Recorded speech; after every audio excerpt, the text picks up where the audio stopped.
The clock strikes 3 a.m. It was 3 a.m. He thought the fridge was asleep. Under the cloak of night, Jamal moves quietly into the kitchen.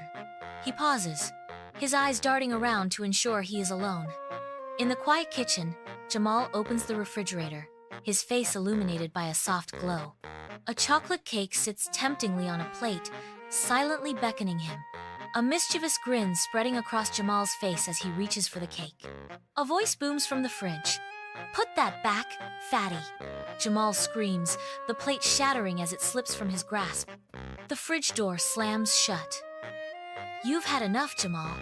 Jamal stares at the fridge, his eyes wide with disbelief. He quickly flees the kitchen,